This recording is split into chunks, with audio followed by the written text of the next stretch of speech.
It's live. We're live. We're live. This is the Bean Pot debate. This is episode number 1. It's presented by Chowder and Champions, which is presented by Fansided. And my name is Tanner Rebello. I'm the site expert over at Chowder and Champions. Alongside me today is Evan Cook. Yo. And then is also Justin Doyle. He's wearing the Santa hat. Hello. So we're going to get right into it. Basically, I'm going to explain the premise of the show, and then we'll get into our topics. And essentially, this is going to be 2-3 times a week going forward, about 20 to 30 minutes in range. And we're going to cover the top Boston sports topics from the day or the week, or kind of debate it out what's going on. And I'm going to intro the topics, and then I'm going to hand it off to the guests that are on the show. And it'll change week to week who's on the show as our guest. But this week we have Evan and Justin. They're here for the test. And we're going to start off. We're going to talk about the New England Patriots. And we're going to talk about a controversial move they made last Friday. Last Friday, they signed off of waivers free agent wide receiver Michael Floyd. Michael Floyd was of the Arizona Cardinals. He was arrested a week ago from Monday. He was arrested for a DUI. He was asleep at the wheel of his vehicle and arrested by Arizona police. He was then released by the Arizona Cardinals on Wednesday of last week and then picked up by the New England Patriots on Friday. And then this week, what was it, yesterday? The DUI video came out. TMZ released the video. And now we're sitting here, and it is Thursday. And we're debating whether or not what's going on. It's everywhere. If you've been on the world leader ESPN, you've been on Chowder and Champions, you've seen all these articles, this information, debate, whether or not the New England Patriots should have picked him up in the first place and whether or not the video makes the situation worse. So I'm going to hand it off to Evan Cook, who actually wrote an article on Chowder and Champions today, giving his opinion on it. So Evan, start us off, buddy. All right, just to begin with, I'm not condoning what he did. He's an idiot for doing it. But you knew that okay, Tanner. He knew that he was arrested for DUI. So the fact that it's becoming a big deal now that after the video came out and what his BAC actually was, it was called super extreme DUI, which actually sounds kind of awesome. But besides the point, it was still a DUI. So what's the big deal? You knew it was a DUI. Who cares? If you had a problem with it beforehand, you should still have a problem with that. If you didn't beforehand, you shouldn't now. Because after all, it was still a DUI. There's really another point about it. Saying that he'll probably end up getting suspended by the NFL since they are so PR heavy. There's really what else? What are you gonna do? Evidently he has a problem. He's an idiot for not calling the NFLPA driving program they have. So, I mean, if you really thought that this makes a big difference, it really shouldn't. It was still a DUI, and you knew that going in. Justin? Well, I think I read that Belichick said that he didn't have any idea about it. He probably had an idea. He's just saying he didn't. And then also, like Evan said, there's the car service, and also he's a millionaire, so you could probably call an Uber, and that's like pocket change for that guy. I don't know why you would think he would try and drive.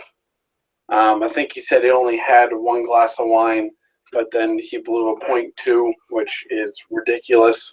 That's like a whole bottle of wine or more.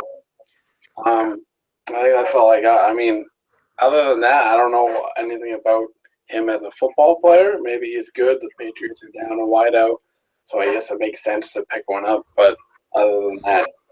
So to give some background on Michael Floyd, he was a former first-round pick a couple years ago. He's getting paid $7 million a season by the Arizona Cardinals when they released him. And it's an interesting situation with him. He's actually a really talented wideout. He only has about 30 receptions this year, I believe. He's having a down year. But he's extremely talented. He's a big threat. He's like 6'3", 200 pounds, big red zone target. And I think Evan hit a lot of key points. If you had a problem prior to it, then you should still have a problem. But ultimately, what happened in the video was exactly what was being reported. So I don't have an issue with that part of it at all. I think it's worth noting that you brought up the whole suspension and the PR thing, and I think it's an interesting comment because the legal system in Arizona, I think it's 45 days potentially in jail, but it wouldn't be till February 26th, I think is his actual court date. So what could happen, and what might actually happen, is that the NFL looks at this as a bad optic PR move, like you mentioned, and they might preemptively suspend him just because the New England Patriots are projected to, potentially make it to the AFC Championship game, make it to the Super Bowl. And you don't want to have a guy like Michael Floyd, who has a pending DUI investigation going on, participating in media day around your Super Bowl. And the NFL might make a move just to suspend him indefinitely, basically saying we'll let the court system decide, and we're not going to have him playing during that process. And they're opt to do that. It was released today by Mike Florio of Pro Football Talk that the NFL is looking at everything related to the issue. They're already investigating at this time. And they're also investigating whether or not Michael Floyd drank on the team plane flying back to Arizona. It's believed he didn't, but it's a potential. Personally, I think it's a good move for the football team. And I think that's the way Bill Belichick looks at it. It's the way Tom Brady looks at it. And I think, Justin, you hit that point pretty right, that they were down a receiver. And Amendola, who knows when he's going to come back and when he like. Do you want to be down to Matthew Slater like you were in 2013? I don't think so. So the fact that you have a guy like Michael Floyd who has that big threat potential to come in if Chris Hogan goes down, I think it's fantastic. And I think it's the right move to make if you want to win a Super Bowl this year. So we're going to move on to our next topic here. We're going to continue with the New England Patriots, and we're going to give some predictions for their game on Saturday on Christmas Eve against the New York Jets. It's the second to last game of the season. Patriots are at home. I'll have Justin start off with his predictions for the game. Well, I think 27-13 will be the final score. Do you? Okay. Yep. It's never a high-scoring game. And, with the Jets, it's usually a shootout or just all defense. So I don't think it's going to be a very – I don't remember the score of the last game, but I don't think it was very high the last time they matched. It wasn't. It came down to the end. Malcolm Mitchell touchdown sealed the deal last time against the Jets. I think it'll be something like that. It's very similar today. Or tomorrow. It's Saturday. Yeah, Saturday. Evan, what's your predictions? I mean, a 27-13 score, that would be Jets would be covering with that score. And you know what they say about great teams. Great teams cover. They do. Saying that there is absolutely no shot the Jets cover in this game. It's I'm gonna say probably 4 touchdowns. Todd Bowles doesn't know what's going to happen. He's carrying 3 quarterbacks on Saturday. I expect an absolute blowout. Saying that, I think there's an outside shot you could see Jimmy Garoppolo in the second half. Oh, man. That'd be interesting. I'm predicting a 31-9 game. I think Brady, he's banged up. He has that thigh injury, sorry. It was reported as a knee, and then they actually reported it as a thigh, so they misreported it. It's a thigh injury. Could be from that inflammation that he had from the Cam Chancellor hit against the Seattle Seahawks. Not really clear on Brady's status, but I still think Brady's going to have a decent game. It's interesting that he brought up the Jimmy Garoppolo move. The fact that they just activated Jacoby Brissett is interesting to me. I think you could see Jimmy Garoppolo potentially for a quarter at the end of the game. But the thing is, the Patriots have to win these football games going on. So if it's not in the bag in the fourth quarter, Tom Brady's going to be in there. If it's a close game, he's going to be in there, just because if the Oakland Raiders win out, they are technically, they're right there with you. And you need to lock up the 1 seed, have to lock up home field advantage throughout the playoffs. So that's extremely important to the New England Patriots. And they need to win football games. So if it's close going into the fourth, there's no way Tom Brady's out. If a touchdown, 10 points, he's still going to be in the game. If you're talking more than 14, 17, 21 points, maybe you're going to see Jimmy Garoppolo go in. But there's just no way the New England Patriots take their foot off the gas unless they can. But I think with Jimmy Garoppolo, they're going to end up trading him this offseason, maybe the Cleveland Browns, something like that. So I think they're going to want to showcase him, and potentially that could be in the Miami Dolphins game. But I think the Patriots are going to want to embarrass the New York Jets. So I think it's going to be a blowout, and I think it's going to be an interesting game. I think Michael Floyd's actually going to have a pretty good game, might find himself in the end zone. I think it'll be a big game for the New England Patriots and a good Christmas gift to blow out the New York Jets. Going to go on to our next topic. It's going to be the Boston Red Sox, and this is something that Evan knows pretty well, the Boston Red Sox. Going to talk about Clay Buchholz. And Clay Buchholz was traded this past week to the Philadelphia Phillies for a prospect that wasn't even ranked 30th in the Phillies organization. It's an infielder. His name escapes me. It was Josh Tobias. Correct. Josh Tobias was the infielder that they got. He's a switch hitting guy, and he's coming in. The Red Sox are saying, and they said today, one of their scouting directors said that this is not a throwaway. This wasn't a throw-in trade. That the fact is they actually like Josh and think they can actually contribute and potentially one day be a major leaguer. So that was an interesting comment to me. But the bigger move is that they traded away Clay Buchholz after 10 years with the team. Evan, what is your thoughts on that trade? Well, I mean, you got Josh Tobias. He is a switch-hitting infielder that can possibly play defense. So he's Marco Hernandez. You got another Marco Hernandez. So I don't really care about having another Marco Hernandez because I can't stand Marco Hernandez to begin with. But saying that, I get the trade. We kind of all expected it was going to eventually happen. The only reason why you picked up his option because it was so affordable and it gives you that great trade piece. And they've been very, very open about getting under that $195 million luxury tax. Yep. So they were above it. Now they're below it. You kind of expected it. Saying that now at max, you're probably going to have two righties in your starting rotation. In Fenway Park, I really don't like that, especially with that big green wall out in that field. But after that, you do have,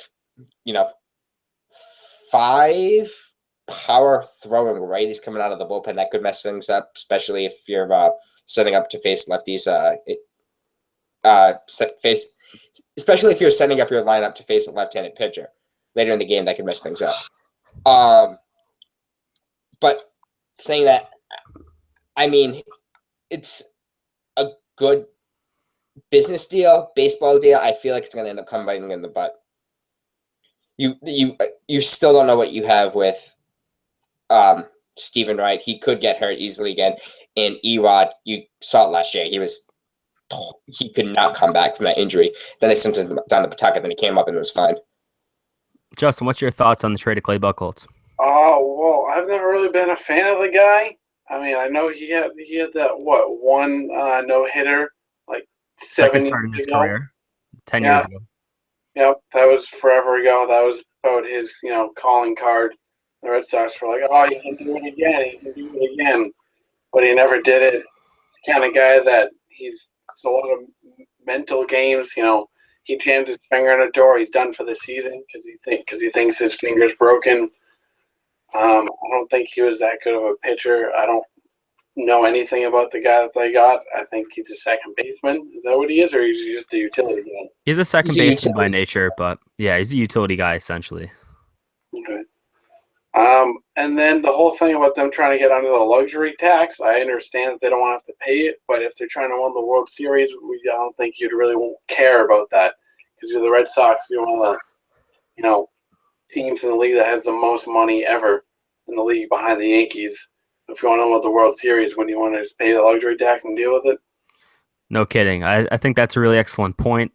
If you're gearing up for a World Series, I don't think you really give a shit about the luxury tax, to be honest. I don't think you care about it. And the fact that they do is interesting. To me, what is John Henry doing? Is he loading up to sell the team? He could be. As very well could be, trying to make it more attractive to a buyer. That's a rumor that's been out there.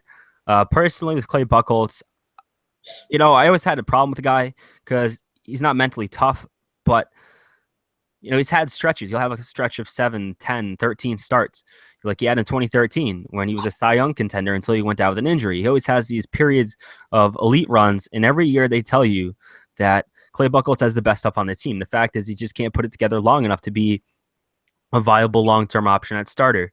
And the fact is with the Boston Red Sox team this year, he was going to be your 7th starter. And the fact is you only have 5 starters. And 7 guys for 5 spots is it's just not a viable option for them, and it wasn't. Drew Pomeroy is a guy who might be on the borderline too. You don't know what you're going to get from Stephen Wright, Eduardo Rodriguez. And I argue that even a guy like David Price, you don't really know what you're going to get this season. He's probably going to have a bounce back year, but you're not really sure about that. So one thing is you can never have enough starting pitching, and I'm a big believer of that. And I felt like they could have kept Buchholz basically just to protect themselves. So if you have one guy go down, okay, you can swallow it. 2 guys go down, then you're relying on Ronis Elias, Brian Johnson, or a guy like Henry Owens. And I'm not sure if you're a Red Sox fan, you're really going to like that. And to be honest, I'm not all in that money saving business. If you're the Boston Red Sox, you got to spend money. And the fact that they moved Clay Buchholz just to save money does not make me feel good about this team and what they're trying to do. It kind of solidifies my opinion that they're in it just to make money and they don't care about winning World Series championships. They're the team that likes to look good on paper, but not actually win. And I think you saw that towards the end of the year with the David Ortiz 3-game thing the end of the year where they went cold. It was ridiculous. And to be honest, I really don't like ownership at this point. I know they brought 3 World Series championships to the city of Boston, but a lot of that was dumb luck across the way, and Theo Epstein kind of built you there. So at this point in time, I'm not really completely sold on the Boston Red Sox, and I don't like Clay Buchholz, but I don't like the move to sell him just to get rid of that contract. If you told me they just didn't want to have him out there, didn't want to have an option for John Farrell, I'd be like, okay. But you could clearly see it was about the salary cap, it was about the money, and I wasn't a fan of that. You know, who's not a fan of Clay Buchholz, but what do you think about the rotation going forward, Evan? Are you sold that a Chris Sale, Rick Porcello, David Price trio is going to get you through? Those 3, yes.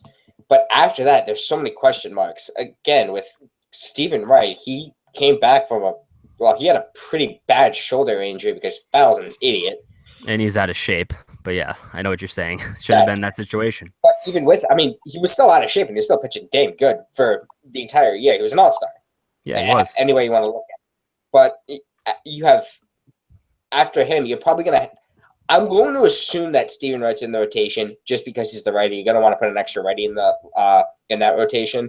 And then it's probably going to be Erod just because that's who he is. I think Erod's going to be fine. He's probably going to be a 4 ERA guy, be a 4th starter. I mean, I'll take that. I think Eduardo is going to be around a 3.5. I think he's going to be a solid guy. The guy I'm really kind of questioning is Rick Porcello. Historically in his career, he's about a 3 starter on a good team. Whether or not he's going to follow up the Cy Young with a basically the same kind of season, I'm kind of thinking he's going to fall back a little bit. But I also think like a David Price is going to take that step forward that you expect out of him. And I think Pomeroz will be really good out of the pen, considering before last season, that's what his primary role was in the Major League Baseball with the Padres. And he kind of fought his way into the rotation, became an all-star. I think Stephen Wright is your 5th starter, and he's half of what he was when he was pitching the start last season. I think you're going to be fine. He's going to eat innings up, and he's going to help your bullpen. So we're going to move on, talk about the Boston Bruins and their offensive struggles and some of the ideas that Justin has to fix it. Justin, what do you think the Boston Bruins could do to pick up the offense? Easy to score more. I know it's easier said than done, but they have plenty of talent, especially with Frank Vetrano and David Pastrnak coming back off injury. They signed David back as hoping he would bring some offensive veteran talent. He's a 2-time 30 goal scorer, so he can clearly put the puck in the back of the net. But he's just not doing it. I don't know if it's his line mates, chemistry issue. I don't know what it is, but I know I've noticed the scoring overall in the league is actually down. So I think Crosby is usually he probably has about 30 goals by now, only has like 25-ish. And then Pasternak's actually second with like 19 or maybe 20. And I know that like teams like Penguins and stuff have gone in streaks for 5 games where they score like 30 goals, but other than that, the league scoring is down. I think maybe defense is better, goaltending's better. I don't know what it is. They always want more scoring, but scoring's been down the past couple of years. But the Bruins definitely need to find something. Hopefully, Frank Vetrano coming back will help them out. I think my main argument to that, the league is down in scoring, you're correct, but the Boston Bruins still rank 26th out of 30 teams in the National Hockey League. They've averaged 2.29 goals per game, so they're still ranking in the bottom pack of the actual league in the scoring, and I think that kind of attributes to what they're doing, especially on the power play. The fact is, Claude Julien has schlucked Jimmy Hayes out there, power play after power play, and I know he's a big body, trying to put him in the front of the net, trying to make some diversion, try to get a rebound, try to get something, but the fact is, Jimmy Hayes hasn't done anything on your power play, and Claude Julien just continues to put him out there. And the fact is, Claude Julien's not an offensive-minded coach, so I obviously think it's tough for him to make these decisions.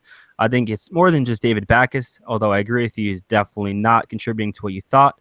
But he's also playing out of position. He's a career center, and he's played that his entire career with the St. Louis Blues. And the fact that you move him to a wing, and he's with David Krejci, and Krejci's coming back from a second hip surgery, and Krejci's having a down year as well. And the fact is, you look at Patrice Bergeron, and he's having a down year as well. So you kind of look around the whole team, and everyone's just underperforming, with the exception of, I say, Dominic Moore is having a pretty good season, especially in the fourth line. He's reinvigorated that fourth line for the Boston Bruins. Look at David Pastrnak, and he's looked phenomenal. And I'm hoping that the insertion of Frank Vatrano is going to pick this team up. I think they need creativity on offense, and I think that's really been their issues, their lack of creativity, their lack of basically thinking before they shoot. They've been shooting it right in the breadbasket every time, and they haven't really thought about it. And I think they just have to be smarter. I know the general rule of thumb is when you're having issues, you just put the puck on net. And the thing is, it's not working. You got to start thinking a little bit differently. And I think Frank Vatrano and having Pastrnak back from that injury is a big deal. And I think they can pick it up and, potentially move up here to the top half of the league, which we projected them to be in. Definitely. Evan, any thoughts on the Boston Bruins this season? I mean, you're busting on you're busting on Jimmy Hayes, but without him, you didn't win that game against LA. I had to do my best to try to spin it. The guy who has 2 goals in the last 365 days. When he's out there, he looks as useless as David Lee with the Boston Celtics. Every time he shoots, it's like it's high glass and he can't get it on net. It's high glass crew. You see, he throws him. Claude throws him out there on the second power play pairing. Is that correct? Yeah, he's on the second power play pairing. He's just trying to get him started, but it's not working. I'd rather see Chara there. Go with him. Don't keep going with him. Obviously, it sucks that Krejci and Bergeron are basically hurt right now. That's the only reason why they're playing so bad. There's really nothing you can do. Hopefully, he can pick up once Vatrano comes back. He's back tonight. He's back tonight. He's back on Thursday night. Yeah. Actually, I have the Celtics game. I haven't watched it, but you gotta hope that him and Pastrnak try to carry the team, and hopefully Bergeron and Krejci just start getting healthy. I think this week they get a couple days off here because of Christmas break, and then they get 5 days off later on in the season. 6. I think they're really going to need these breaks, and hopefully Bergeron can get healthy. I think you're completely right. Bergeron. Sorry, but you really can't take away from what Marchand hasn't done too. Yeah, I think, but that's a lot to do with Bergeron too. I think that when Bergeron's healthy, he kind of creates opportunities for Marchand. I think that has a lot to do with it. He's his line mate, Best passes in the league. Yeah, I think Marchand tries to make it happen on a game-to-game basis. Sometimes it's there, sometimes it's not. That's the problem I had with him a couple years back. He just couldn't finish, and last year he started finishing, and hopefully he can get back to that. We're gonna move on to the Boston Celtics, our final topic for today on Beanpot debate. So this is episode number 1. You can follow us on Twitter at CNC Fansided. You got to subscribe, like the video, comment on the video. But we're going to start talking about Isaiah Thomas and the Boston Celtics. And I'm going to pose a question here for you, Evan. Is Isaiah Thomas elite? No. An elite player can play defense. He's an elite scorer. He can score when you need to. But he's not elite. Really? Okay. That's interesting. And I obviously understand what you're saying. The defense part's are pretty big, but it's an offensive league. But I agree with you. I don't think he's actually elite. So that's the funny thing. I think he's probably a top 10 point guard in the NBA. He's actually pretty good in assists. I think he's averaging 2 more assists per game this year than he was previously, but he just can't play defense. He's actually averaging more points per game than guys like LeBron James, Paul George.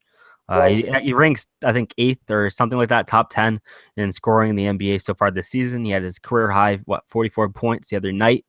But I think you're completely right.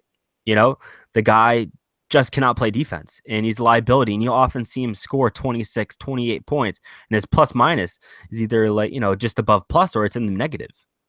Most nights he has a negative plus minus, and he has to get his shots in. And most of the time he misses those shots. He was 17 from the free throw line last night, I believe it was, and he was 7 for 10 from 3, so which is impressive. But more often than not, he's kind of a liability. I like Isaiah Thomas, but I'd be supportive of him in a trade, actually, if it landed you a guy like Paul George or something like that. That's just me. What team are you guys more like kind of positive for the future? The Boston Celtics or the Boston Bruins? When you look at their long term, what they have going on, prospects, draft picks, current roster, who do you think has the brighter future and why? And I'll start with Justin. I'd say Bruins, because they have so many young kids that they drafted over the past couple of years. They got McAvoy, who just got named assistant captain to the World Junior team I think he's only 18, so I think he actually went into college a year early. So he's been playing with 20-year-olds at the age of 17. So he's clearly pretty good. He's not proven in the NHL, but then you got Carlo, O'Gara, Grizzlick, who's also from BU, along with McAvoy. Vetrano, Sarsnick, Heinen, all those young guys that still have been unproven. They like their depth, and they've shown that they have good depth for the future. I'd say maybe 2 or 3 years until those kids can actually be up here and stay up here. But I think the Bruins have better than the Celtics right now. Evan? I'm gonna pull a green team in. I'm gonna go with the Celtics. That might just be because they finally signed a big name free agent, Al Horford, over the summer, and then you also got those big draft those Brooklyn draft picks coming up. I just feel like it's going to end up being the Celtics. I feel like you're going to end up winning sooner rather than later for this if you're the Celtics. But saying that, I don't think it's going to happen for another couple of years until all these super teams just go away. So I think it's a very interesting question, to be honest. I'm kind of torn of where I sit with it. You kind of look at the Boston Bruins and you kind of are confused whether or not they're in a rebuild or whether or not they're trying to make the playoffs, but they have a very good roster, I think, overall, as far as like they're very top heavy. But I'd like to see them have traded Zdeno Chara. I think they've wasted the prime of many of their stars' careers, like a Bergeron, a Rask, a Krejci. I think you're right, Justin, in the fact that the Bruins definitely have more young prospects than the Boston Celtics. And you mentioned most of them. I think the Celtics have Jaylen Brown, but you never know what that's going to turn out to be. Terry Rozier looks good. I'm not really sold as Isaiah Thomas being a part of a championship caliber team as far as being one of your core players. Al Horford, I think he was a great addition, definitely a big signing, but I think he's underperformed for what he is. And I think people got overhyped for a very good role player on a good team. And I think you kind of look at Jay Crowder. Is he really a championship caliber small forward? I'd say no. Look at Avery Bradley, sure. But Avery Bradley can't be your main scorer, and he's been the second main scorer for the Boston Celtics. Look up and down the roster. I'm not sold on Marcus Smart. I don't really like Kelly Olynyk. Jonas Jerebko, why are you schlucking him out there? I like to say that word, but Jonas Jerebko is not a very good NBA player. He's a good role player, but that's about it. Joel Green's been a flop. Danny Ainge has overvalued his players, his prospects, his picks, and he's been inapt to make that big trade that they desperately need. He's been afraid to make that big trade. Inevitably, I think when they traded for Isaiah Thomas, however, it made him take that next leap forward and arguably has caused a lot of great things. But the fact is the Boston Celtics should never have traded for Isaiah Thomas, and they should have had 2 lottery picks that year. The fact is they didn't, and they made the playoffs, and I think that ended up hurting their long-term outlook. The Brooklyn pick this year, if they're outside the top 3 again, they're screwed. And I don't see them making that leap into the Warriors club. I don't see them making the leap to the Cavaliers club.